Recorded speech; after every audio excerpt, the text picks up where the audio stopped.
সালামু আলাইকুম। পরিস্থিতি কিন্তু খুব বেশি ভালো না। মনে হয় যে ওই একটা বাংলায় কথা আছে যে যেই নালে উৎপত্তি আবার ঠিক ওই নালেই বিনাশ হয়ে যায়। ডক্টর মোহাম্মদ ইউনূসের জন্য এখন যে পরিস্থিতি তৈরি হচ্ছে, এনসিপি কি সেই নাল যেই নাল তাকে অপমানিত করবে, যেই নাল তাকে বিনাশ করে ছাড়বে? বিষয়টা কিন্তু ওইরকমই চলে যাচ্ছে ভাই। প্রায়োরিটি, মানুষ ব্যক্তি জীবনে একটা জিনিস পছন্দ করে, প্রায়োরিটি। আপনি যদি প্রায়োরিটি একজন থেকে কেড়ে নেন তখন তার কাছে ভাল লাগে না, মনে হয় যে আরেকজনের প্রায়োরিটি দিচ্ছে। এখন এনসিপি আপনার আজকে হান্নান মাসুদ যে কথা বলছে, ঠিক এর কয়েক ঘন্টা পরে হাসনাত আব্দুল্লাহ যে কথা বলছে, নাসিরউদ্দিন পাটোয়ারি যে কথা বলছে, এটা কতটুকু অপমানজনক একটা কথা হইতে পারে যে একজন মানুষ হইয়া নাকি মানুষের সিজদা করে আসছে ডক্টর মোহাম্মদ ইউনূস। তো কার কথা বলছে? আজকে এনসিপির সংবাদ সম্মেলন ছিল, সেখানে বলা হয়েছে অভ্যুত্থানের পর যাকে রাষ্ট্রপ্রধান বানানো হয়েছে, কে বানাইছে? আপনারাই তো বানাইছেন। আপনাদের রিকোয়ারমেন্ট ছিল যে ডক্টর মোহাম্মদ ইউনূস ছাড়া কেউই রাষ্ট্রপ্রধান হতে পারবে না।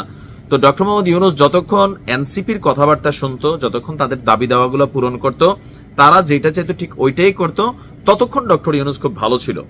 এখন বাংলাদেশে শুধুমাত্র এনসিপির সাপোর্টে বাকি যে রাজনৈতিক দলগুলো আছে তারা যদি সাপোর্ট না করে একটা সরকার কি স্থিতিশীল থাকতে পারতো না। তো সেই ক্ষেত্রে দল হিসাবে প্রথম দিকে এনসিপির সাথে ডক্টর ইউনূসের যে মিল মহাব্বত বেশি একটু ছিল, যখন ওইটা লন্ডনে গিয়েছিল প্রধান উপদেষ্টা ডক্টর মোহাম্মদ ইউনূস, সেখানে গিয়ে জনাব তারেক রহমানের সাথে যে বৈঠক হলো, সেই বৈঠকের পর থেকেই এনসিপি মনে করছে তাদের প্রায়োরিটিটা সরকার দিচ্ছে না।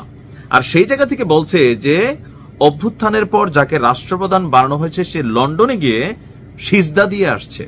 ভাবা যায়? নাসিরউদ্দিন পাটোয়ারি ঠিক একই ভাষায় কিন্তু কথা বলছে, সিজদা দিয়ে আসছে। মানে একজন মানুষ হইয়া মানুষকে সিজদা দিছে। ডক্টর মোহাম্মদ ইউনূস কি তারেক রহমানকে সিজদা দিছে? এটা কোনো কথা? দেখেন, এরা অনেক কথা বলে, কিন্তু কোন কথাটা কতটুকু বলা উচিত, অথবা যেই লোকটারে আপনিই বানাইছেন doctor Mohammad Yunus, who is he?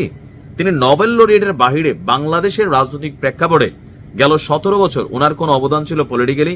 হয়তো মেটিকুলাস ডিজাইন করছেন, আন্তর্জাতিকভাবে তিনি অনেক কিছু হয়তো করছেন, কিন্তু বাংলাদেশের প্রেক্ষাপটে ডক্টর মোহাম্মদ ইউনূস কিন্তু কখনোই মানে হাসিনার আমলে কোন রকম ভূমিকা নেন নাই। যখন নিজে বিপদে পড়ছেন তখন নিছেন, এটা হচ্ছে প্র্যাকটিক্যাল। তো সেই ডক্টর মোহাম্মদ ইউনূসকে আপনারাই রাষ্ট্র ক্ষমতায় বসালেন, তারপর উনি ওনার জায়গা থেকে এখন চেষ্টা করতেছেন। চেষ্টা করার পরে এখন আপনাদের মনোভূত হচ্ছে না, এই জন্য যেই ভাষায়, একজন বলল যে গাদ্দার, আরেকজন বলল যে সেজদা দিয়ে আসছে। ভাই, এই ধরনের কথাবার্তা আসলে মানুষকে আপনাদের কাছ থেকে পছন্দ করতেছে? আজকে যদি আপনারা এই কথা অন্য একজন ব্যক্তির নিয়ে কইতেন, তাহলেও মানুষ ভাবতো যে না ঠিক আছে, তাদের মনোভূত হয় না। কিন্তু নির্বাচন তো আপনারাই করছেন, ওনাকে ইভেন লড়াই করছেন।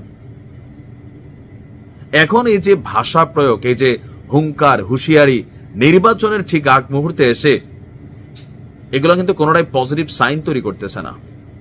পরিস্থিতি খারাপের দিকে যাবে। আর আপনারা যদি ডক্টর মোহাম্মদ ইউনূসকে এইভাবে অপমানিত করেন, তাহলে বাকিরা কি করবে? আমার মনে হয় যে ডক্টর মোহাম্মদ ইউনূস খালি কোন রকমে নির্বাচনটা দিয়া এই চিপাত থেকে বের হওয়ার জন্য সর্বোচ্চ চেষ্টা করতেছে। আবার উনিও ওই যে বিচার সংস্কার নিয়ে ওনার কথাও বুঝি না, মুরব্বী মানুষ, বয়স হয়ে গেছে, এটাও একটা ইস্যু, যে কখন কি বলেন নিজেও হয়তো বোঝেন না। তো দুই একটা কথা বলে কিন্তু নিজেও একটু পেচকি লাগাই ফেলছেন। এখন আসলে কি হতে যাচ্ছে?